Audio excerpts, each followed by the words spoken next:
బీసీలకు సంబంధించిన 5 ప్రధాన సమస్యలను ప్రతిపక్షంలో ఉన్నప్పుడు మాటిస్తున్నారు, అధికారంలోకి వచ్చిన తర్వాత ఒకవైపు ఏపీలో వైఎస్ఆర్సీపీ మొన్న ఎన్నికలలో ఇంతమంది చేయలేనిది రామచంద్ర యాదవ్ ఒక్కరే ఏం చేయగలుగుతారు? ఇది ఒక బీసీల కోసం మేము ఏదో చేస్తాము, చట్టసభల్లో వాళ్ళకి మెజారిటీ సీట్లు తేవడానికి ప్రయత్నం చేస్తాం, మన ఉనికిని చాటుకుందామని చెప్పి వాళ్ళ వాయిస్ని రేస్ చేసి సొంతంగా లబ్ధి పొందడం తప్ప. హాయ్, హలో, నమస్తే, welcome to cube TV network. నేను మీ శ్రావణి, జర్నలిస్ట్. ఒక పార్టీ పెట్టడానికి ఎంత తీవ్రమైన ప్రయత్నాలు చేసి దాన్ని సాధించి ఆ కళలను సాకారం చేసుకునే వేళ కొంతమందిని చూస్తుంటే ముచ్చటేస్తూ ఉంటుంది. ఒక లక్ష్యం పెట్టుకొని దానికి అనుగుణంగానే ప్రతిరోజు తన కార్యాచరణను కొనసాగిస్తూ ప్రజల కోసం ప్రజల మధ్యనే తిరుగుతూ ఎలాంటి ఆటంకాలు వచ్చినా కూడా కొనసాగిస్తూ ఉన్న పార్టీ భారత చైతన్య యువజన పార్టీ. రామచంద్ర యాదవ్ గురించి నేను చెప్పనక్కర్లేదు. ఈ మధ్య కాలంలో ఎక్కడ సోషల్ ఇష్యూ ఉన్నా, ఎక్కడ పేద ప్రజలు ఇబ్బందులు పడుతున్నా, లేదంటే వాళ్ళకి సంబంధించి ఏదైనా ఆపదున్నా ఆయన ఆదుకోవడం కానీ, ఆయన కార్యక్రమాలు వాళ్ళ పట్ల చేయడం కానీ మనం చూస్తున్నాం. దాదాపు పార్టీ పెట్టి 3 ఏళ్ళు అవుతుంది, 3 ఏళ్ళు కావస్తుంది. ఇప్పుడు బీసీ సింహగర్జన అని హైదరాబాద్ నుంచి విజయవాడ వచ్చే ప్రతి హైవే కూడా ఈ ఫ్లెక్సీలతో, ఈ కటౌట్స్తో నిండిపోయింది. 2 తెలుగు రాష్ట్రాలలో ఉన్న బీసీలే లక్ష్యంగా చాలా భారీ ఎత్తున ఈ ప్రోగ్రాం చేయబోతున్నారు. ప్రస్తుతం రామచంద్ర యాదవ్ గారు మనతో ఉన్నారు, వారిని అడిగి తెలుసుకుందాం. సార్ నమస్తే, thank you for your time, valuable time.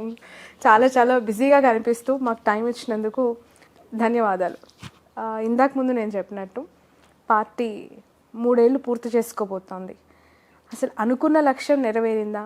నెరవేరాల్సిన లక్ష్యాలు ఇంకా చాలా ఉన్నాయా? అసలు ఈ ప్రయాణం స్టార్ట్ చేసిన రోజు నుంచి ఈ రోజు వరకు కూడా ఎలా కొనసాగుతోంది, ఎలా ఉందని మీరు అనుకుంటున్నారు? ముందుగా క్యూటీవీ ప్రేక్షకులందరికీ నా హృదయపూర్వక నమస్కారాలు తెలియజేస్తూ, మీరు అన్నట్టు భారత చైతన్య యువజన పార్టీ సుమారు 2.5 సంవత్సరం క్రితము ఒక మంచి ఆశయంతో, లక్ష్యంతో 2 తెలుగు రాష్ట్రాల్లో కూడా ఒక మంచి మార్పు కోసం, ముఖ్యంగా రాజకీయ దోపిడీని అరికట్టడం కోసము, ఈ దోపిడీ పార్టీలు యొక్క అరాచకాన్ని అరికట్టడం కోసము, ఒక ప్రత్యామ్నాయ రాజకీయం కోసం, ప్రజా రాజకీయం కోసం భారత చైతన్య యువజన పార్టీని స్థాపించిన రోజు నుండి ఈ రోజు వరకు పూర్తి స్థాయిలో ఏ ప్రభుత్వం అధికారంలో ఉన్నా, ఏ నాయకుడు అధికారంలో ఉన్నా ప్రజల యొక్క సమస్యలపైన, అదేవిధంగా ప్రభుత్వాలు అవలంబించే ప్రజా వ్యతిరేక విధానాలపైన, అదేవిధంగా ప్రభుత్వం చేసే అరాచకాలపైన, అధికారాన్ని అడ్డం పెట్టుకుని చేసే దోపిడీ పైన రాజీ లేని పోరాటం చేస్తున్నది కేవలం బీసీవై పార్టీ మాత్రమే. గత 2.5 సంవత్సర కాలంలో అనేక సమస్యలపైన అనేక ఉద్యమాలు, అనేక పోరాటాలు పార్టీ చేయడం జరిగింది. ఇప్పుడు పార్టీని పూర్తి స్థాయిలో గ్రామ స్థాయి నుండి రాష్ట్ర స్థాయి వరకు బలోపేతం చేస్తూ, మరోపక్క ప్రజా వ్యతిరేక విధానాలపైన, అదేవిధంగా ప్రభుత్వం చేసే దోపిడీ పైన, అవినీతి పైన పూర్తి స్థాయిలో పోరాటం చేయే విధంగా భవిష్యత్తు ప్రణాళికలు సిద్ధం చేస్తున్నాము. అందులో ముఖ్యంగా గత అనేక సంవత్సరాల నుండి, దశాబ్దాల కాలం నుండి అధికారంలో ఉన్న ప్రతి పార్టీ బీసీలను వంచిస్తోంది, మోసం చేస్తోంది, బీసీ హక్కులను కాలరాస్తోంది. వీటికి ఒక ముగింపు పలకాలి. బీసీల యొక్క ప్రధాన డిమాండ్లు ఏవైతే ఉన్నాయో వాటి సాధనే లక్ష్యంగా ఈ 22వ తేదీ అంటే వచ్చే ఆదివారం రోజు బీసీ సింహగర్జన పేరుతో ఒక భారీ బహిరంగ సభ ఏర్పాటు చేస్తున్నాము. దాని ద్వారా ప్రజల్లో చైతన్యం తీసుకురావడంతో పాటు ప్రధానమైన 5 డిమాండ్లు నెరవేర్చుకోవడానికి కావాల్సిన ప్రణాళికలతోటి కూడా ముందుకెళ్ళబోతున్నాం. బీసీ సింహగర్జన అని చెప్పి ఇంత భారీ ఎత్తున మీరు ఈ సభని చేపట్టబోతున్నారు.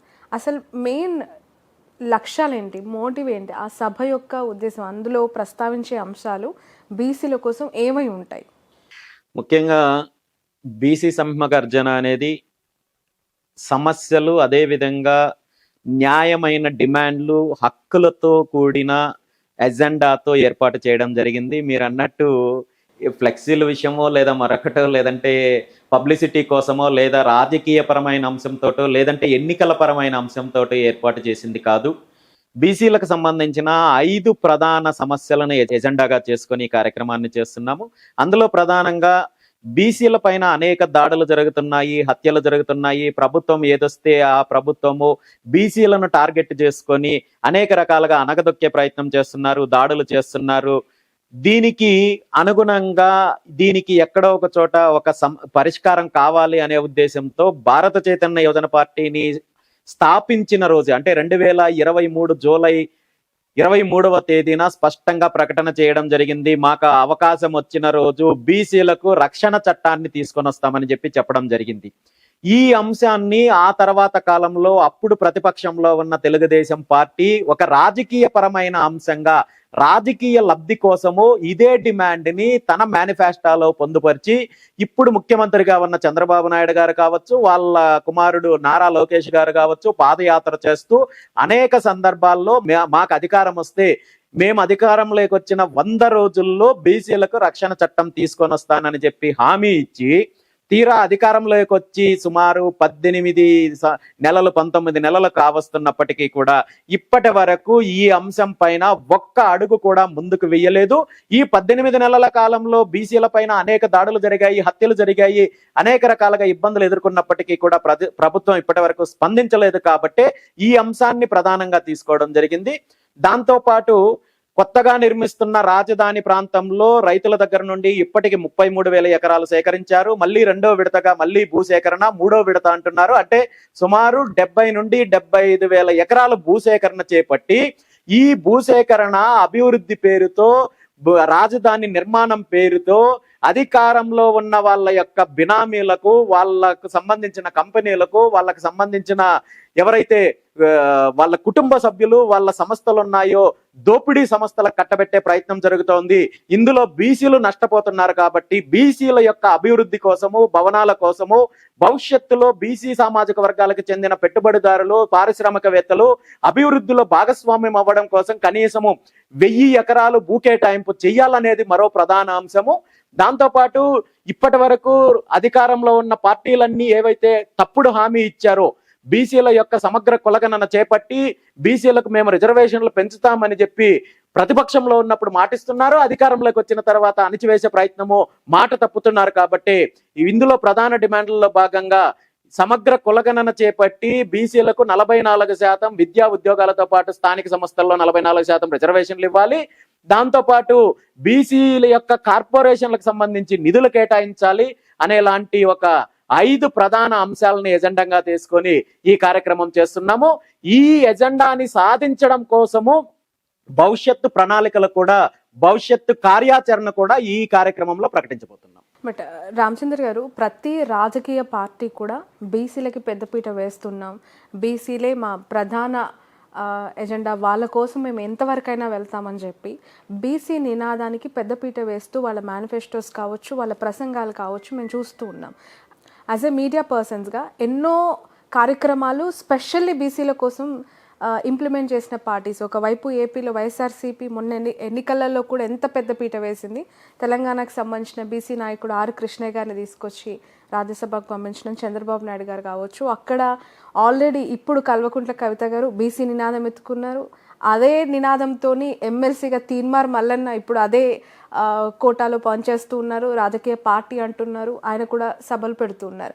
ఇంతమంది చేయలేనిది రామచందర్ యాదవ్ ఒక్కరే ఏం చేయగలుగుతారు? ఇది ఒక ఫెయిల్యూర్ ఉద్యమం, జస్ట్ ఒక టైంపాస్ ఉద్యమం అనే వాళ్ళకి మీ స్ట్రైట్ ఆన్సర్ ఏంటి?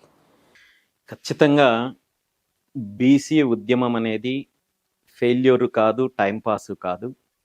నిజంగా బీసీలకు సంబంధించి ఈ సమాజంలో ఉన్న 50-55% పైగా ఉన్న బీసీ సామాజిక వర్గాలకు సంబంధించి అనేక సమస్యలు ఉన్నాయి. సామాజికంగా, ఆర్థికంగా, రాజకీయంగా వెనుకబాటుకు గురవుతున్నారనే అంశము ప్రతి ఒక్కరికి తెలుసు. కాబట్టే ఈరోజు మీరు అన్నట్టు ప్రతి రాజకీయ పార్టీ, ప్రతి నాయకుడు బీసీ ఉద్యమాన్ని ముందుకు తీసుకురావాలనుకోవడము, ప్రతిపక్షంలో ఉన్నప్పుడు అధికారంలోకి వచ్చిన తర్వాత ఆ ఉద్యమాన్ని నీరుగార్చే ప్రయత్నం చేయడము, ఇచ్చిన హామీలను తుంగలోకి తొక్కడము జరుగుతోంది. అదే విధంగా గత 40-50 సంవత్సరాల నుండి బీసీ ఉద్యమము అనేక రూపాలలో, అనేక నాయకత్వం ద్వారా ముందుకు వచ్చినప్పటికీ కూడా అనేక కారణాల వల్ల, అంటే ఒకటి బెదిరించడం వల్ల కావచ్చు, లేదంటే తాయిలాల వల్ల కావచ్చు, లేదంటే పదవులు ఎరగా చూపించడం వల్ల కావచ్చు, మరో రకంగా కావచ్చు, ఉద్యమాన్ని నీరు కార్చే ప్రయత్నం ఎక్కడికక్కడ జరుగుతూ వచ్చింది. కానీ ఈ 40 సంవత్సరాల ఉద్యమంలో, ఈ 40 సంవత్సరాల 50 సంవత్సరాల కాలంలో బీసీలకు జరుగుతున్న అన్యాయం ఏంటి, బీసీలకు ఏ విధంగా నష్టపోతున్నారు, బీసీలు ఏ విధంగా మోసానికి గురవుతున్నారు అనే అంశం పైన నాయకులు కాదు, సాధారణ ప్రజల్లో చైతన్యం వచ్చింది, అవగాహన వచ్చింది. ఖచ్చితంగా భవిష్యత్తులో ఈ ఉద్యమాన్ని ఈ విధంగా గతంలో జరిగిన తప్పిదాలు కాకుండా, అదే విధంగా ఉద్యమాన్ని నీరుగార్చడానికి అవకాశం లేకుండా ఈ బీసీ సింహగర్జన కార్యక్రమం తర్వాత ఒక స్పష్టమైన ప్రకటన ఉంటుంది, ఒక స్పష్టమైన కార్యాచరణ ఉంటుంది. ఖచ్చితంగా ఈ డిమాండ్లను సాధించే దిశగా బీసీవై పార్టీ ముందుకెళ్తుంది. బీసీవై పార్టీ కేవలం 2 తెలుగు రాష్ట్రాలకే పరిమితం అవుతుందా? ఎందుకనంటే జాతీయ ప్రధాన అధ్యక్షుడిగా మీరు ఉన్నారు, ఓన్లీ ఏపీనే ఫోకస్ చేయబోతోందా? ఏంటి ఫ్యూచర్లో కార్యాచరణ? ప్రస్తుతానికైతే ఖచ్చితంగా 2 తెలుగు రాష్ట్రాల్లో పార్టీని బలోపేతం చేస్తూ, ప్రజా ఉద్యమాలు చేస్తూ, ప్రజల తరపున పోరాటం చేసే దిశగా అడుగులు ముందుకు వేస్తున్నాము. భవిష్యత్తులో అవకాశం వస్తే మిగిలిన రాష్ట్రాల్లో కూడా పార్టీ విస్తరించే అవకాశం ఉంటుందేమో, కానీ ప్రస్తుతానికైతే మాత్రం ఆంధ్రప్రదేశ్, తెలంగాణ రాష్ట్రాలకు మాత్రమే బీసీవై పార్టీ పరిమితం. ఓకే, ఒక స్ట్రైట్ క్వశ్చన్ అడుగుతాను రామచంద్ర గారు, ప్లీజ్. సమాధానం చెప్తారా? డెఫినెట్గా. స్ట్రైట్ ఆన్సర్ ఇస్తారా? డెఫినెట్గా. ప్రతి బీసీ నాయకుడు బీసీల కోసం మేము ఏదో చేస్తాము, చట్టసభల్లో వాళ్ళకి మెజారిటీ సీట్లు తేవడానికి ప్రయత్నం చేస్తాం, మన ఉనికిని చాటుకుందామని చెప్పి వాళ్ళ వాయిస్ని రేస్ చేసి సొంతంగా లబ్ధి పొందడం తప్ప బీసీలకు ఏం చేశారని ప్రశ్నిస్తే కళ్ళ ముందు కనిపిస్తున్న నాయకులు చాలామంది ఉన్నారు. అందులో మీరు ఒకరు కారు అని గ్యారంటీ ఏంటి? డెఫినెట్గా కాదని చెప్తానమ్మా. ఎందుకంటే నిజంగా మీరు అనుకున్నట్టు, మీరు చెప్పండి, ఇది అవునా కాదా? డెఫినెట్గా నేను కూడా ఇంతకు ముందు చెప్పాను, బీసీ ఉద్యమాన్ని నీరు కార్చడం కోసము అధికార పక్షంలో ఉన్న వాళ్ళు అనేక రకాలుగా, అంటే తాయిలాల ద్వారా కావచ్చు, బెదిరింపుల ద్వారా కావచ్చు, వేధింపుల ద్వారా కావచ్చు, పదవులను ఆశపెట్టి కావచ్చు, మరో రకంగా కావచ్చు, ఉద్యమాన్ని నీరుగార్చే ప్రయత్నం జరిగింది. అది చరిత్రలో ఎంతో మంది విషయంలో మనం చూసాం. పదవులు వచ్చాక మర్చిపోయారు. ఎగ్జాక్ట్ గా నేను అంటున్నది ఏంటంటే, నిజంగా నాకు రాజకీయ లబ్ధి కోసమో, లేదంటే ఒక పదవి కోసమో, ఒక ఎన్నిక కోసమో అయితే నేను ఈ దారిలో రావాల్సిన అవసరం లేదు. నాకొచ్చిన అవకాశాలు కావచ్చు, గతంలో నాకొచ్చిన అనేక అవకాశాలు తీసుకున్నట్టయితే ఈరోజు నేను నాకు కావాల్సిన పదవులన్నీ అనుభవించిండేవాడిని. కానీ డెఫినెట్ గా కానీ నేను ఒక ఆశయంతో ముందుకొచ్చాను, ఒక ఆలోచనతో ముందుకొచ్చాను, ఒక లక్ష్యంతో ముందుకొచ్చాను. ఎక్కడో ఒక చోట 2 తెలుగు రాష్ట్రాల్లో మార్పు రావాలి, ఈ దోపిడీ వ్యవస్థకు అంతం పలకాలి అనే ఉద్దేశంతోనే బీసీవై పార్టీని స్థాపించడం జరిగింది. ఆ దిశగానే ముందుకెళ్తున్నాను తప్ప నాకు ఏదో నా వ్యక్తిగత అవసరాల కోసమో, వ్యక్తిగత పదవుల కోసమో అయితే మాత్రం 100% కాదు. నిజంగా అలాంటి ఆలోచనలు నిండింటే మాత్రం నేను ఈ దారిలో వచ్చేవాడిని కాదు. గత ఎన్నికలకు ముందే నాకు అనేక అవకాశాలు వచ్చినప్పటికీ కూడా వాటన్నింటినీ పక్కన పెట్టి పార్టీ సిద్ధాంతాలను నమ్ముకున్న వాళ్ళ కోసము, ఈ రాష్ట్ర ప్రజల కోసము, 2 తెలుగు రాష్ట్రాల్లో రాజకీయ మార్పు కోసం అడుగులు ముందుకు వేసుకుంటూ వెళ్తున్నాం. అసలు ఎందుకు నమ్మాలి రామచంద్ర యాదవ్ గారిని? బీసీలంతా ఆయన అడుగుజాడలో నడవడానికి ఒక 2 కారణాలు చెప్పండి, 3 కారణాలు చెప్పండి మీ మాట ద్వారా. ఎందుకనంటే ఈ ఇంటర్వ్యూ చాలా మంది చూస్తూ ఉంటారు. సో చాలామంది బీసీలు సీరియస్లీ మీరు అన్న ప్రతి పాయింట్ని వాళ్ళు యాక్సెప్ట్ చేస్తారు. ప్రతి నాయకుడు మమ్మల్ని వాడుకున్నారు కానీ మాకేం చేయలేదని ఒక బాధ ప్రతి బీసీ బిడ్డలో కనిపిస్తుంది. బహుజనులంతా కూడా ప్రత్యక్షంగా ఈ ఓపెన్ చట్టసభల్లో మాట్లాడే వాళ్ళకి కౌంటర్గా ఇస్తూనే ఉంటారు, ప్రతి స్పీచెస్లో వాళ్ళు ఎదుర్కొంటూనే ఉంటారు ఈ అంశాన్ని. కానీ ఇప్పుడు మీరు ఈ సింహగర్జన ద్వారా వాళ్ళకి ఎలాంటి భరోసా కల్పించబోతున్నారు? అసలు రామచంద్ర గారు అడుగుజాడల్లో నడవాలి అని అంటే వాళ్ళు ఏం చూసి నడవాలి? డెఫినెట్గా మీరు అన్నట్టు బీసీవై పార్టీని ఎందుకు నమ్మాలి, లేదంటే రామచంద్ర యాదవ్ని ఎందుకు నమ్మాలి అంటే, గత 2.5 సంవత్సరము బీసీవై పార్టీ యొక్క పోరాటం కానీ, రామచంద్ర యాదవ్ యొక్క పోరాటం కానీ మీరు చూసినట్టయితే దీనిపైన మీకు స్పష్టత వస్తుంది.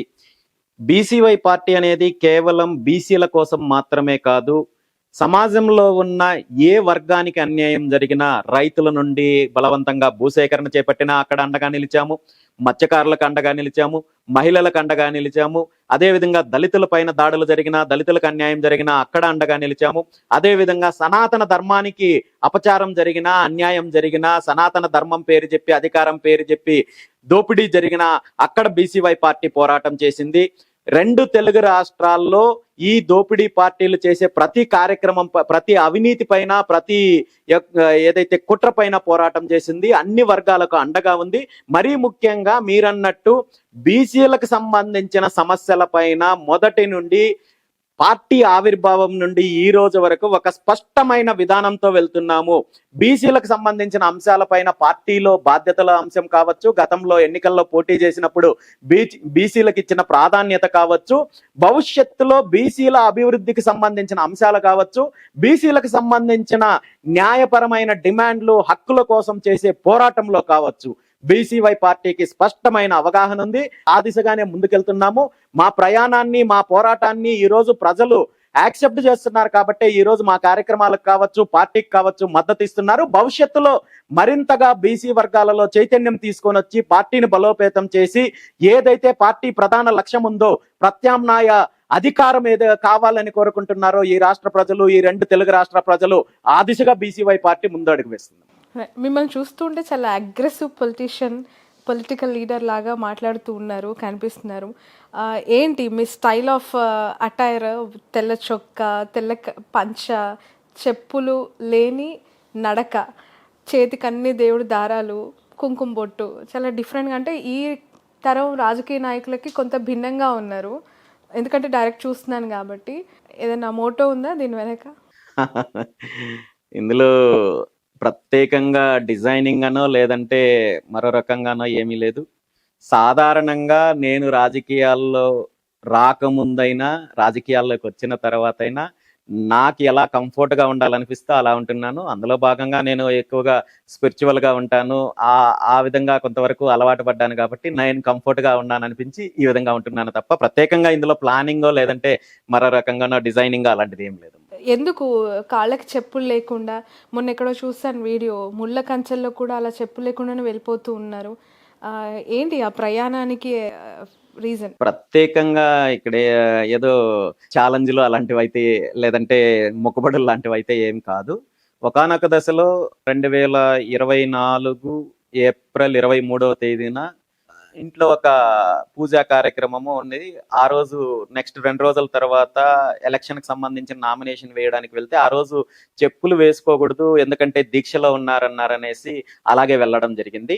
ఇంకా ఆ తర్వాత కారణాలు అయితే తెలియవు కానీ ఆ రోజు నుండి ఈ రోజు వరకు చెప్పులు లేకుండానే నడుస్తున్నాను. ఎక్కడా ఇబ్బంది రాలేదు. తప్పనిసరి పరిస్థితుల్లో నిజంగా చెప్పులు వేసుకోవాలనే అవసరం వచ్చినప్పుడు వేసుకుంటాను. ఇందులో ఎటువంటి కండిషన్స్ అయితే లేవు. ఓకే, రామచంద్ర గారు, ఏపీలో పొలిటికల్ పార్టీ సినారియో చూస్తే చాలా మెజారిటీ ఆఫ్ ద పార్టీస్ వాళ్ళ ఓట్ షేర్ కావచ్చు, వాళ్ళ పార్టీలో ఉన్న మెంబర్షిప్ పరంగా చూస్తే, కాపులు అని అంటే కాపులకు సంబంధించి నాయకుడు నేనే అని పవన్ కళ్యాణ్ మాట్లాడుతూ ఉంటారు. కమ్ములకు సంబంధించి పార్టీ టీడీపీ అని చెప్పి వైసీపీ వాళ్ళని అంటుంది. రెడ్డిలకు సంబంధించి క్రిస్టియన్ మైనారిటీకి సంబంధించి పార్టీ వైసీపీ అని మాట్లాడుతూ ఉంటారు. సో 3 పార్టీలకు సంబంధించి ఆల్రెడీ విడిపోయిన తర్వాత బీసీలకి ఆల్రెడీ ఒక విభజన అనేది 3 పార్టీలో కొనసాగుతూ ఉన్నప్పుడు మీకు ఎక్కడ వ్యాక్యూమ్ కనిపిస్తోంది? జనసేనలో ఉన్న మీరు ఎందుకు ఈ పార్టీని ఫ్లోట్ చేయాల్సి వచ్చింది? మీకు పాజిటివ్గా ఏం అంశాలు కనిపించాయి? మీరు అన్నట్టు సామాజిక వర్గాల్లో విభజన అనేది ఈరోజు కొత్తగా వచ్చింది కాదు. అది బీసీలకు మాత్రమే పరిమితమైంది కూడా కాదు. ప్రతి వర్గంలో కూడా కాపుల్లో విభజన ఉంది, మీరు అన్నట్టు మిగిలిన సామాజిక వర్గాల్లో విభజన ఉంది, దళితుల్లో విభజన ఉంది, బీసీల్లోనూ విభజన ఉంది. అయితే మొత్తానికి తీసుకున్నట్టయితే ఏపీలో కుల రాజకీయాలు చాలా ఎక్కువగా కనిపిస్తూ ఉన్నాయి. ఇక్కడ రాజకీయం అనేది కులం లేకుండా, కులాన్ని సంబంధించి కులాన్ని బేస్ చేసుకొని పథకాలు ఉంటున్నాయి, కులాన్ని బేస్ చేసుకొని ప్రభుత్వాలు వ్యవహరిస్తున్నాయి, కులాన్ని బేస్ చేసుకొని రాజకీయాలు నడుస్తున్నాయి, మేనిఫెస్టోలు రెడీ అవుతున్నాయి. కులాన్ని బేస్ చేసుకొని వ్యవస్థను నడిపిస్తున్నప్పుడు కులాన్ని కాదనుకొని ఎవరు ముందుకెళ్ళలేరు. నిజంగా అలాంటి ప్రకటన ఎవరన్నా ఇస్తే అది తప్పుడు ప్రకటన అవుతుంది తప్ప మరొకటి కాదు. అయితే ఇక్కడ కులాన్ని బేస్ చేసుకొని అణచివేతకు కూడా గురవుతున్నారు. కులాన్ని బేస్ చేసుకొని ఏదైతే తప్పుడు హామీలు ఇచ్చి ఓటు బ్యాంక్ రాజకీయాల కోసం బలి చేస్తున్నారు, హక్కులను కాలరాస్తున్నారు.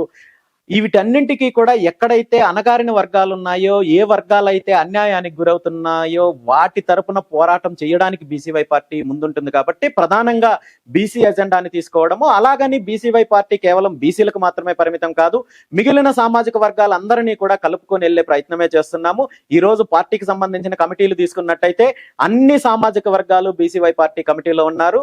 ఈ రెండు కుటుంబాలు అదే విధంగా తెలంగాణకు సంబంధించిన ప్రధాన పార్టీల ద్వారా మోసపోతున్న ప్రతి సామాజిక వర్గాన్ని కలుపుకొని వెళ్లే ప్రయత్నమే బీసీవై పార్టీ చేస్తుంది తప్ప ఏ ఒక్క వర్గానికి పరిమితం అవుతుంది. ఏం గుర్తించారు ఏపీలో తెలంగాణలో బీసీలకి సంబంధించి వాళ్ళకి ఎలాంటి అన్యాయం జరిగింది, వాళ్ళు ఎట్లా ఇబ్బందులు పడుతున్నారు అనేది మీ దృష్టితో అబ్జర్వ్ చేసిన థింగ్స్? మీరు తీసుకున్నట్టయితే ఆంధ్రప్రదేశ్ అంటే ఉమ్మడి ఆంధ్రప్రదేశ్ రాష్ట్రం ఏర్పడిన కొత్తలో సిద్ధాంతపరమైన రాజకీయాలు నడిచాయి. ఆ రోజు కులాన్ని బేస్ చేసుకునో లేదంటే వర్గాన్ని బేస్ చేసుకునో ప్రాంతాన్ని బేస్ చేసుకునో రాజకీయాలు లేవు, ప్రభుత్వాలు లేవు. ఆ తర్వాత కాలంలో ముఖ్యంగా తెలుగుదేశం పార్టీ ఆవిర్భవించిన తర్వాత కుల రాజకీయాలు మొదలయ్యాయి.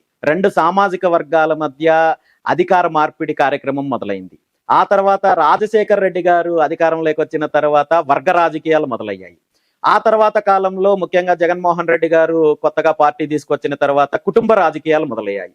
ఈ రోజు పరిస్థితి ఎలా ఉందంటే రెండు తెలుగు రాష్ట్రాల్లో కూడా అధికారంలో ఏ పార్టీ ఉన్నా, ఏ నాయకుడు అధికారంలో ఉన్నా ఒక రకమైన మాఫియా రాజకీయం, అంటే వెనక నుండి నడిపించే శక్తులు, దోపిడీ శక్తులంతా కూడా ఒక మాఫియా లాంటి వ్యవస్థను ఏర్పాటు చేసి రాష్ట్రంలో ఒక ప్రమాదకరమైన పరిస్థితులను తీసుకొచ్చే పరిస్థితి ఉంది. ఈ మొత్తాన్ని తీసుకున్నట్టయితే ప్రధానంగా నష్టపోయింది బీసీలు వృత్తుల పరంగా నష్టపోయారు, బీసీలు అభివృద్ధి పరంగా నష్టపోయారు, సామాజికంగా నష్టపోయారు, ఆర్థికంగా నష్టపోయారు, మరీ ముఖ్యంగా రాజకీయంగా నష్టపోయారు. అంటే రెండు తెలుగు రాష్ట్రాల్లో 155% పైగా ఉన్న బీసీలు అన్ని రకాలుగా వెనకబడడానికి కారణము ప్రధాన రాజకీయ పార్టీలు చేసిన కుట్ర, మోసం తప్ప మరొకటి కాదు. ఓకే, రీసెంట్గా ఏపీలో తిరుమల లడ్డు ఇష్యూ మీ అందరికీ తెలుసుంటుంది. మీ పార్టీ కూడా దానిపైన స్పందించింది. అసలు ఎలా చూస్తుంది బీసీవై పార్టీ? ఎందుకు అనంటే ఏపీలో ఇప్పటివరకు మీరు అన్నట్టు ఇంతకుముందు కుల రాజకీయాలు లేకుండా రాజకీయమే లేదు, పార్టీలే లేవు. బట్ ఇది దాన్ని అధిగమించి కుల రాజకీయాలు కాస్త మత రాజకీయాల వైపు వెళ్తున్నట్టు కనిపిస్తుంది. దీన్ని ఎలా చూడాలి? అసలు మీ స్టాండ్ ఏంటి ఈ కల్తీ లడ్డు అంశం పైన? దీనికి సంబంధించి పార్టీ పరంగా కథ పక్కన పెడితే వ్యక్తిగతంగా వెంకటేశ్వర స్వామి భక్తుడిగా గతంలో చాలా స్పష్టంగా ప్రకటించడం జరిగింది.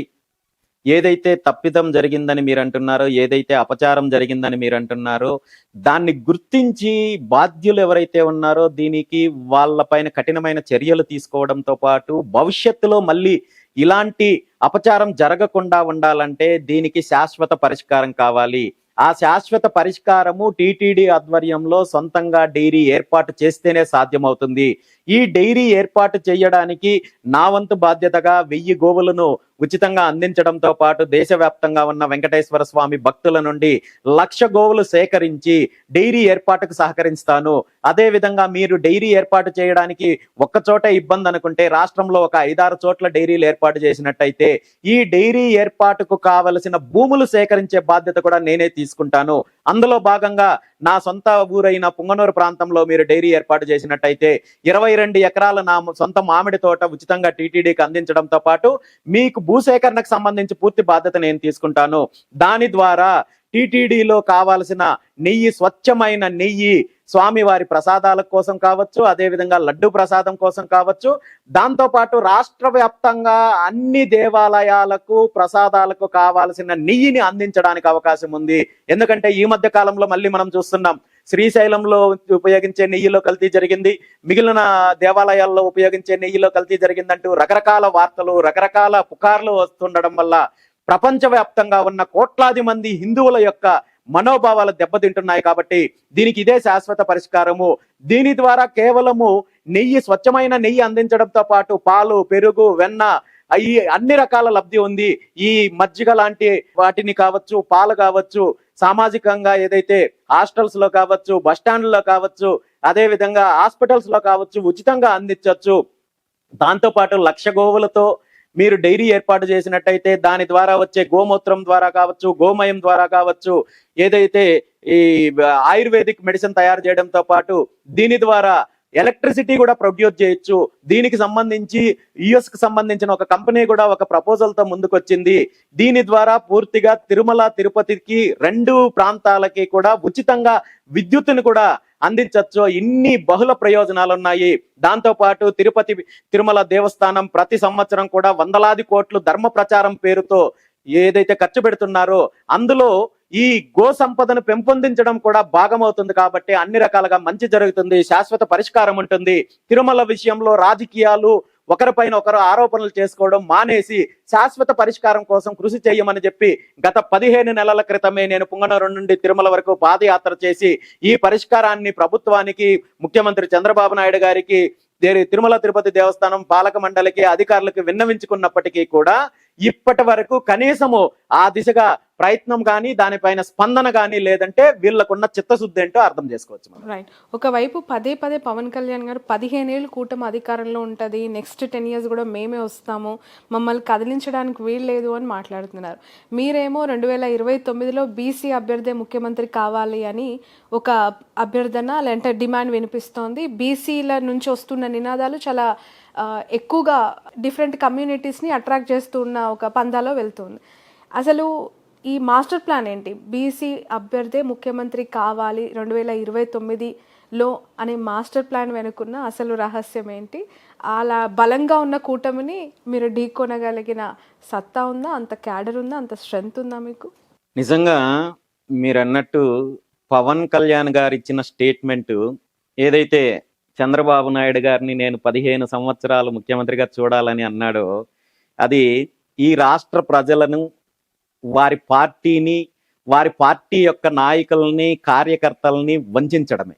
ఎందుకంటే పవన్ కళ్యాణ్ గారు జనసేన పార్టీని స్థాపించి సామాన్యుడికి నేను అండగా ఉంటాను, సామాన్యుడికి రాజకీయాన్ని అందిస్తానని చెప్పి పార్టీ పెట్టిన పవన్ కళ్యాణ్ గారు ఆ తర్వాత కాలంలో టీడీపీ పార్టీకి ఒక విభాగంగా మారి, అంటే కేవలం తనకు అధికారం వచ్చింది, తనకు పదవి వచ్చింది కాబట్టి 15 సంవత్సరాలు చంద్రబాబు నాయుడు గారిని నేను ముఖ్యమంత్రిగా చూడాలనుకుంటున్నారంటే ఆయన సిగ్గుపడుతున్నారో లేదో కానీ వారి పార్టీ కార్యకర్తలు, వారి నాయకులు పూర్తిగా తలదించుకుంటున్నారు ఆ ప్రకటన వల్ల. నిజంగా మీ ప్రకటన మీ పార్టీకి సంబంధించిందైతే ఈరోజు మీ పార్టీకి సంబంధించిన, జనసేన పార్టీకి సంబంధించే ఏ ఒక్క నాయకుడు, ఏ ఒక్క కార్యకర్త అయినా మీ ప్రకటనకు మద్దతుగా మాట్లాడించండి. అప్పుడు మీరు ప్రజాస్వామ్యయుతంగా, అదే విధంగా మీ పార్టీ యొక్క సిద్ధాంతాలు అనుగుణంగా ఉన్నట్టుంటుంది తప్ప ఈ రోజు తెలుగుదేశం పార్టీలో ఒక భాగస్వామ్యంగా ఉండే పరిస్థితి వచ్చిందంటే నిజంగా ప్రతి ఒక్కరు కూడా సిగ్గుతో తలదించుకుంటున్నారు. రైట్. అంటే పాసిబిలిటీస్ ఏం కనిపిస్తున్నాయి 29 బీసీ సీఎం అనే దానికి? డెఫినెట్ గా ఈరోజు రాష్ట్రంలో ఉన్న అన్ని వర్గాలు, బీసీలతో పాటు దళితులు కావచ్చు, కాపులు కావచ్చు, మిగిలిన సామాజిక వర్గాలు కావచ్చు, ప్రత్యామ్నాయ రాజకీయాన్ని కోరుకుంటున్నారు, ప్రజా రాజకీయాన్ని కోరుకుంటున్నారు. ఎందుకంటే కేవలం బీసీలు మాత్రమే కాదు, దళితులు, కాపులు మాత్రమే కాదు, ఆంధ్రప్రదేశ్ రాష్ట్ర అవతరణ జరగడానికి ప్రధాన కారణమైన ఎవరైతే పొట్టి శ్రీరాములు గారు, ఆయన సామాజిక వర్గానికి సంబంధించి ఈరోజు వైశ్య సామాజిక వర్గం రాజకీయంగా ఎలాంటి స్థితిలో ఉందో మనం చూస్తున్నాం. అదే విధంగా టంగుటూరు ప్రకాశం పంతులు లాంటి ఈ మహనీయులు పరిపాలించిన ఈ రాష్ట్రంలో బ్రాహ్మణుల యొక్క రాజకీయ పరిస్థితి ఎలా ఉందో మనం చూస్తున్నాం. మిగిలిన సామాజిక వర్గాలకు సంబంధించి కూడా కాపులనైనా, మిగిలిన సామాజిక వర్గాలనైనా, అదేవిధంగా ముఖ్యంగా బీసీలను ఈ 2 ప్రధాన పార్టీలు ఇక్కడ కేవలం రాజకీయ లబ్ధి కోసం వాడుకుంటూ అన్యాయానికి గురి చేస్తున్నారు. కాబట్టి రాజకీయ మార్పు కోరుకుంటున్నారు. కాబట్టి ఈ వర్గాలన్నింటినీ కూడా ఏకం చేసి భవిష్యత్తులో అధికారం దిశగా బీసీవై పార్టీ ప్రయాణం ఉంటుంది. రైట్. చాలా మంది యంగ్స్టర్స్ పార్టీలో జాయిన్ అవుతాము అని చెప్పి మీ ఆఫీస్కి రావటం నేను చూశాను. అందులో చాలా ఎంగేజ్ పిల్లలు కనిపిస్తూ ఉన్నారు. ఏం అట్రాక్ట్ అవుతున్నారు? ఏం గుర్తించారు వాళ్ళు మీలో? ఖచ్చితంగా మీరు అన్నట్టు ఈరోజు ఇప్పుడున్న వ్యవస్థల్లో మరీ ముఖ్యంగా విచ్చలవిడిగా వ్యవస్థలన్నింటినీ కూడా దుర్వినియోగం చేస్తూ, నిర్వీర్యం చేస్తూ ఒక అరాచకమైన వ్యవస్థను నడిపిస్తున్న ఈ పార్టీలకు అంతం పలికి రాష్ట్రంలో ఒక మార్పు రావాలంటే అది కేవలం యువత ద్వారానే మాత్రమే సాధ్యమవుతుంది. అది బీసీవై పార్టీ ఆ లక్ష్యం కోసము ఆ దిశగా ప్రయాణం చేస్తోంది కాబట్టి ఈ రోజు రాష్ట్ర వ్యాప్తంగా ఉన్న 2 తెలుగు రాష్ట్రాల్లో ఉన్న యువత రాజకీయంగా ముందుకు రావాలి అనే యువత బీసీవై పార్టీ వైపు వస్తున్నారు. ఖచ్చితంగా బీసీవై పార్టీ యువతను అన్ని రకాలుగా ప్రోత్సహిస్తుంది. ఖచ్చితంగా యువతను రాజకీయాల్లో ముందుకు తీసుకురావడానికి, రాజకీయాల్లో విజయవంతం అవ్వడానికి కూడా బీసీవై పార్టీ కట్టుబడి ఉంది. కూటమి అధికారంలోకి వచ్చి 2.5 సంవత్సరాలు అవుతుంది. అంతకుముందున్న జగన్మోహన్ రెడ్డి గారి ప్రభుత్వం, ఇప్పుడున్న టీడీపీ, జనసేన, బీజేపీ అలయన్స్ కూటమి ఎట్లా ఉంది పనితీరు? ఏం చూశారు, ఏం అబ్జర్వ్ చేశారు మీ మాటల్లో? 2019 నుండి 24 వరకు జగన్మోహన్ రెడ్డి గారి ప్రభుత్వం ఏదైతే దోపిడీ, అవినీతి, అరాచకము, రౌడీయిజము కొనసాగించారో దానికి కొనసాగింపే చంద్రబాబు నాయుడు గారి ప్రభుత్వం. ఆ ప్రభుత్వంలో జరిగిన అరాచకాలు, దోపిడీ, అవినీతి ఏదైతే ఉందో దాన్ని 2 3 పెంచే విధంగా వీళ్ళు ప్రయత్నం చేస్తున్నారు తప్ప ఈ రాష్ట్ర అభివృద్ధి కోసం కానీ, రాష్ట్ర ప్రజల కోసం కానీ, వీళ్ళు ఇచ్చిన హామీలు నెరవేర్చడం కోసం కానీ ఏమాత్రం శ్రద్ధ లేదనేది స్పష్టంగా ఈ 20 నెలల కాలంలో కనబడుతోంది. రైట్. మిమ్మల్ని బీసీ టైగర్ అని, ఫియర్లెస్ లీడర్ అని ఇలా పిలుస్తూ ఉన్నారు మీ క్యాడర్ అంతా. అసలు ఏం కనిపించింది? చాలా కాంట్రవర్సీస్లోనే ఎక్కువగా కనిపించడం, ఒక అగ్రెసివ్ లీడర్గా ఎస్టాబ్లిష్ అవుతూ ఉన్నట్లు వాళ్ళు గుర్తించి అలాంటి బాధ్యత మీ పైన పెట్టారా? ఎట్లా రిసీవ్ చేసుకుంటున్నారు ఈ స్లోగన్స్ని? అలాంటివన్నీ నేను పట్టించుకోనమ్మా. ఒక్కటే, ఈరోజు నేను చేస్తున్న పోరాటము కేవలం పబ్లిసిటీ కోసమో, లేదంటే నా రాజకీయ లబ్ధి కోసమో, లేదంటే వ్యక్తిగత లబ్ధి కోసమో మాత్రం కాదు. రాష్ట్రంలో ఉన్న నిజమైన సమస్యలను గుర్తించి బాధితులకు అండగా నిలబడి పోరాటం చేస్తున్నాము. ఈ పోరాటంలో అధికారంలో ఉన్న వాళ్ళ నుండి, అదేవిధంగా ఈ దోపిడీ శక్తుల నుండి ఎన్ని రకాలుగా ఇబ్బందులున్నా, వేధింపులున్నా, అక్రమ కేసులున్నా తట్టుకొని ముందుకెళ్తున్నాము.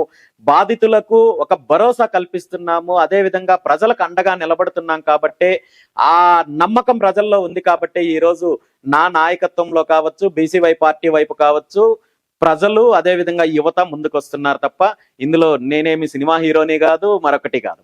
రైట్. రామచందర్ గారు, 2 స్టేట్స్లో స్టేట్ పాలిటిక్స్ని ఇన్ఫ్లుయెన్స్ చేయాలి అని అంటే చాలా బలమైన క్యాడర్ ఉండాలి, అనుచర గల ఉండాలి, ఆర్థిక అండదండలు ఉండాలి, అంతకు మించి గుండె బలం ఉండాలి. ఇవన్నీ ఉన్నాయా? ఎదుర్కోగలుగుతారా? ఢీకొట్టగలరా? ఇవన్నీ లేకుండానే ఇప్పుడున్న ఇంతటి అరాచక శక్తుల మధ్య గత 2.5 సంవత్సరం నుండి నేను పోరాటం చేస్తున్నానని మీకు అనిపిస్తుందా? మీరు అన్నట్టు గతంలో ఎంతో మంది సమాజంలో మార్పు కోసము, అదే విధంగా వీళ్ళ యొక్క దోపిడీని అరికట్టాలని ముందుకు వచ్చినప్పటికీ కూడా ఎక్కడో ఒక చోట ఇబ్బంది పడి వెనకడుగును వేసిన సందర్భాలు మనం చూసాము. ఎందుకంటే పార్టీ పెడతాను అంటే పర్మిషన్ రాలేదు అని చెప్పి ఒక బ్రేకింగ్ న్యూస్ చూసాము. సో ఈ స్టేట్ పాలిటిక్స్ ని ఇన్ఫ్లుయెన్స్ చేయగలిగిన స్థాయికి వెళ్ళాలి, బీసీల కోసం ఈ స్థాయిలో నిలబడాలని మీ లక్ష్యాలు, ఇంటెన్షన్స్ నెరవేరాలి అని అంటే ఇంకొంచెం స్ట్రాంగ్ కావాల్సిన అవసరం ఉంది కదా. డెఫినెట్ గా అమ్మా, నేనైతే ఒక ఆశయంతో, ఒక లక్ష్యంతో ముందుకు వచ్చే ముందే భవిష్యత్తులో రాబోయే ఇబ్బందులు, వేధింపులు, కష్టనష్టాలు, అవమానాలు వీటన్నింటికి మానసికంగా సిద్ధపడే అడుగులు ముందుకు వేశాను. వీటన్నింటి వల్ల నేను వెనకడుగు వేయడమో లేదా భయపడ్డమో అయితే మాత్రం ఖచ్చితంగా జరగదు. నేను అనుకున్న లక్ష్యం సాధించేంత వరకు, బీసీవై పార్టీని అధికారంలోకి తీసుకొచ్చి ఈ దోపిడీ పార్టీలకు ముగింపు పలికేంత వరకు మాత్రం ఖచ్చితంగా నా ప్రయాణము, నా పోరాటము, నా ఉద్యమము కొనసాగుతుంది. ఇందులో వచ్చే వాటిని ఎలాంటి ఇబ్బందులు వచ్చినా ఎదుర్కోవడానికి నేను మానసికంగా సిద్ధంగా ఉన్నాను. రైట్. ఖచ్చితంగా స్ట్రాంగ్ గా ఫైట్ చేస్తారు అయితే. ఖచ్చితంగా. ఓకే. సెంట్రల్ గవర్నమెంట్ నుంచి ఆ మధ్య మీరు తీసుకున్న సెక్యూరిటీ Y+ కేటగిరీకి సంబంధించి ఆ తర్వాత నుంచే మీపై చాలా స్ట్రాంగ్గా మీరు బీజేపీకి బీ టీమ్ అని, బాబు గారు పెట్టిన ఒక ఆయుధం అని, మీరు చంద్రబాబు నాయుడు గారి కనుసన్నల్లో నడిచి ఈ రకరకాల వార్తలు, అసలు ఏది నిజం అండి? నిజంగా మీరు ఎవరికి బీ టీము, ఎవరి కోసం పనిచేస్తున్నారు, ఈ సెక్యూరిటీ ఏంటి, అసలు ఎందుకు తీసుకున్నారు మీరు? నిజంగా చెప్పాలంటే గతంలో జగన్మోహన్ రెడ్డి గారి ప్రభుత్వం అధికారంలో ఉన్నప్పుడు చంద్రబాబు నాయుడు గారికి బీ టీం అన్నారు. ఎందుకంటే నేను ఆనాడు ప్రభుత్వం పైన రాజీ లేని పోరాటం చేశాము. తెలుగుదేశం పార్టీ కూడా జగన్మోహన్ రెడ్డి గారి ప్రభుత్వం మీద పోరాటం చేయడానికి భయపడి వెనకడుగులు వేస్తున్న సమయంలో బీసీవై పార్టీ ఎక్కడా వెనకడుగు వేయకుండా అన్ని అంశాల్లో ఈరోజు మీరు చూసినట్టయితే ఏదైతే లిక్కర్ స్కామ్ లాంటి అంశాలు ఈ రోజు వీళ్ళు అధికారంలోకి వచ్చిన తర్వాత మాట్లాడుతున్నారు, కానీ ఆ రోజే 2023లోనే వైజాగ్ లో బహిరంగంగా వేల మంది మహిళల చేత జగన్మోహన్ రెడ్డి గారికి సంబంధించిన లిక్కర్ స్కామ్స్ కి సంబంధించి ర్యాలీ నిర్వహించడం జరిగింది. అతను చేసిన తప్పులు, అరాచకాలు, దోపిడీ పైన ఎక్కడికక్కడ పోరాటం చేయడం జరిగింది. ఆనాడు నా మీద తప్పుడు ఆరోపణలు చేస్తూ చంద్రబాబు నాయుడు గారికి బీ టీం అన్నారు. ఈ రోజు చంద్రబాబు నాయుడు గారి ప్రభుత్వం అధికారంలోకి వచ్చిన తర్వాత వీళ్ళు చేస్తున్న తప్పుల పైన, అవినీతి పైన పోరాటం చేస్తున్నాం కాబట్టి మరో పార్టీకి బీ టీం అని చెప్పి రకరకాలుగా నా మీద తప్పుడు ఆరోపణలు చేసే ప్రయత్నం చేశారు. మీరు అన్నట్టు బీజేపీకి బీ టీం అంటే కేవలం కేంద్ర ప్రభుత్వము నా ప్రాణానికి ఉన్న హాని దృష్ట్యా రక్షణ కల్పిస్తే నేను బీ టీం అయితే, ఇదే కేంద్ర ప్రభుత్వము దేశంలో చాలా మంది పార్టీ నాయకులకు రక్షణ కల్పిస్తోంది, అదేవిధంగా సెక్యూరిటీ కల్పిస్తోంది. మరి వీళ్ళందరూ కూడా బీజేపీ పార్టీకి బీ టీం అనుకోవచ్చా? వీళ్ళందరూ కూడా బీ టీం అనుకుంటే ఖచ్చితంగా నన్ను కూడా అలాగే అనుకోవచ్చు. అంతే తప్ప ఇవన్నీ కూడా నా పైన చేస్తున్న తప్పుడు ఆరోపణలు, అదేవిధంగా విషపు ప్రచారం తప్ప మరొకటి కాదు. నేను చాలా స్పష్టంగా, చాలా క్లియర్ గా ముందుకెళ్తున్నాను. ప్రభుత్వం ఏదున్నా, నాయకత్వం ఏదున్నా ప్రజల అజెండాతో ముందుకెళ్తున్నాను. నేను ప్రజల యొక్క టీం తప్ప ఏ పార్టీకి కాదు, ఏ నాయకుడికి కాదు. ఆ మధ్య మీరు మీ ఇన్స్టాగ్రామ్లో ఆర్ ఫేస్బుక్లో పెట్టినట్టున్నారు, నెల్లూరులో ఇండస్ సోలార్ ప్రాజెక్ట్స్కి సంబంధించి చాలా గట్టిగా పోరాటం చేసినట్టు. ప్రభుత్వం ఏమైనా స్పందించిందా? ఆ స్థాయిలో మీరు ఫైట్ చేశారు కదా, ఏమైనా రెస్పాన్స్ ఇచ్చిందా? రైతుల నుండి బలవంతంగా కొన్ని దోపిడీ కంపెనీలకు సుమారు 8,300 ఎకరాల కరేడు ప్రాంతంలో బలవంతంగా భూసేకరణ చేపట్టాలి అనుకున్నప్పుడు రైతుల పక్షాన నిలబడి పోరాటం చేయడం జరిగింది. ఇప్పుడు ప్రభుత్వము మళ్ళీ దీనికి సంబంధించి అడుగులు ముందుకు వేసినా మళ్ళీ ఈ పోరాటం కొనసాగుతుంది. ఖచ్చితంగా రైతులకు న్యాయం జరిగేంత వరకు కూడా పోరాటం కొనసాగుతుంది. రైట్.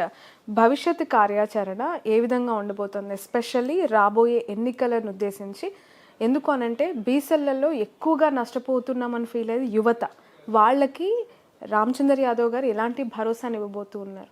ఖచ్చితంగా వచ్చే ఎన్నికల గురించి అయితే ఇప్పుడు నేను మాట్లాడిన, కానీ ప్రస్తుతం మా ముందున్న ప్రధాన లక్ష్యము ఒక పక్క ప్రభుత్వం యొక్క దోపిడీ, అరాచకము, అవినీతిని అడ్డుకుంటూనే మరోపక్క బీసీవై పార్టీని అన్ని వర్గాలకు చేరువ చేసి పార్టీని గ్రామ స్థాయి నుండి రాష్ట్ర స్థాయి వరకు పూర్తి స్థాయిలో బలోపేతం చేసి వచ్చే ఎన్నికల్లో ఈ రెండు పార్టీలకు ధీటుగా ప్రజాబలంతో అధికారంలోకి రావడం లక్ష్యంగా పనిచేస్తున్నాం. రైట్. కూటమి అధికారంలోకి వచ్చిన తర్వాత ఉపాధి అవకాశాలు, విద్య, వైద్యం, ఎడ్యుకేషన్ సిస్టమ్ని చాలా స్ట్రాంగ్ చేస్తాము అని చెప్పి వాటికి ఎక్కువగా కేటాయింపులు చేస్తూ ఉన్నాం. అది ఫస్ట్ ప్రయారిటీ అని చెప్పి పదే పదే బాబు గారు చెప్తూ ఉంటారు. నా విజనరీ అందుకే పనిచేస్తుందని కూడా అంటున్నారు. మీకు నమ్మకం లేదా?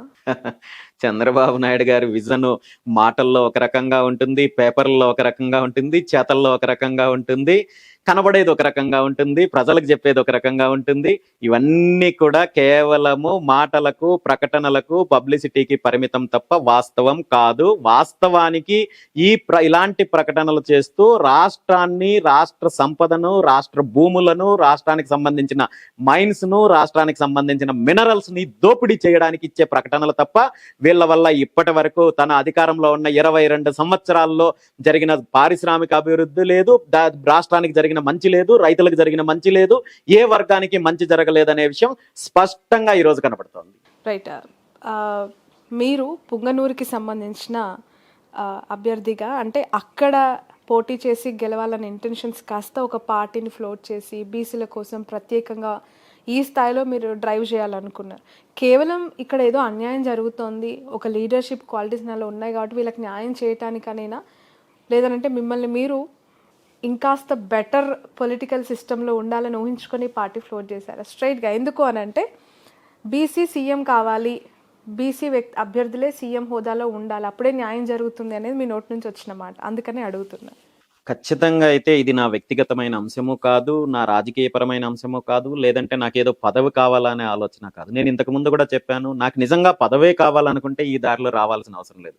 ఇప్పుడున్న పరిస్థితుల్లో ఖచ్చితంగా తెలుగు రాష్ట్రాల్లో రాజకీయ మార్పు అవసరము, అన్ని వర్గాల ప్రజలు కోరుకుంటున్నారు. ఇదే పరిస్థితి ఇప్పుడున్న పార్టీల యొక్క దోపిడీ, అరాచకము, ఈ పరిపాలనా విధానం కొనసాగితే భవిష్యత్తులో ఈ రెండు తెలుగు రాష్ట్రాల్లో 100-85% ఉన్న వర్గాలందరికీ కూడా అన్యాయం జరుగుతుంది. భవిష్యత్తులో ఇంకా నష్టపోతారు, ఒక ప్రమాదకరమైన స్థితికి వెళ్తారు. కాబట్టి మార్పు జరగాలి, దానికి ఎక్కడో ఒక చోట అడుగులు ముందుకు పడాలి. ఎవరో ఒకరు పోరాటంలోకి ముందుకు వచ్చినప్పుడే దాన్ని ప్రజలు అర్థం చేసుకుంటారు, ప్రజల్లో చైతన్యం వస్తుంది.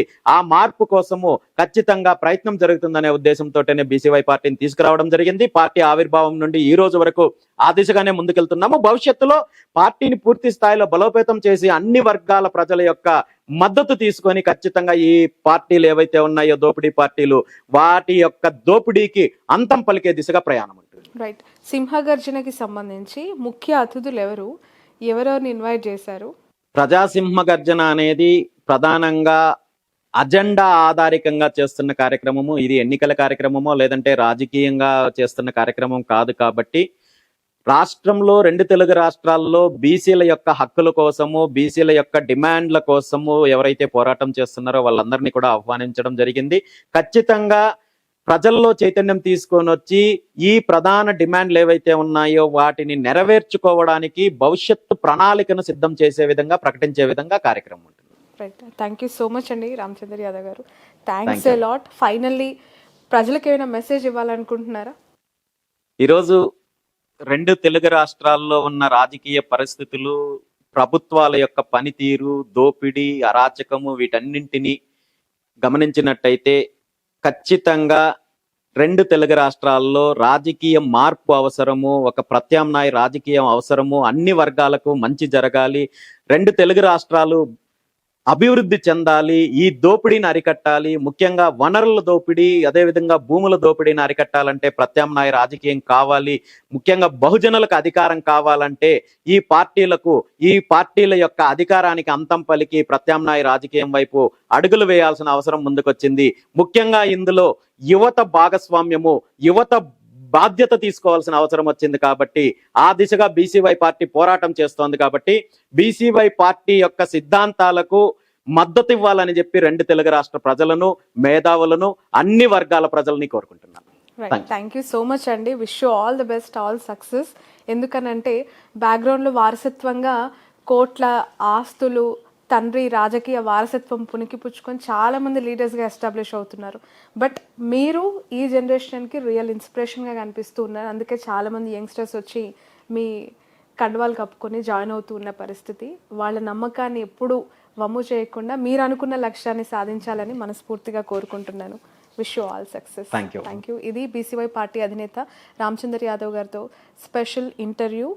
బీసీ సింహ గర్జన అద్భుతంగా గర్జించబోతోంది. ఎందుకు అనంటే ఆ ప్రాంగణము, వాళ్ళు చేసిన అరేంజ్మెంట్స్ చూస్తే నిజంగా ఒక అధికార పార్టీ ప్లీనరీయో లేదంటే ఒక భారీ బహిరంగ సభో చేసే స్థాయిలో అరేంజ్మెంట్స్ అన్నీ చేశారు. 100% రాబోయే రోజుల్లో బీసీలకి పెద్దపీట ఉండాలి, వాళ్లకు విద్య, ఉద్యోగ అవకాశాలన్నీ కూడా 100% ఫుల్ఫిల్ అయ్యే దిశగానే కార్యాచరణ ఉంటుంది అనే లక్ష్యాన్ని పెట్టుకొని వెళ్తున్నారు Ramachandra Yadav garu. Let's wait and see, God grace ఎలా ఉండబోతుంది మీ ప్రయాణం అనేది. Thanks a lot.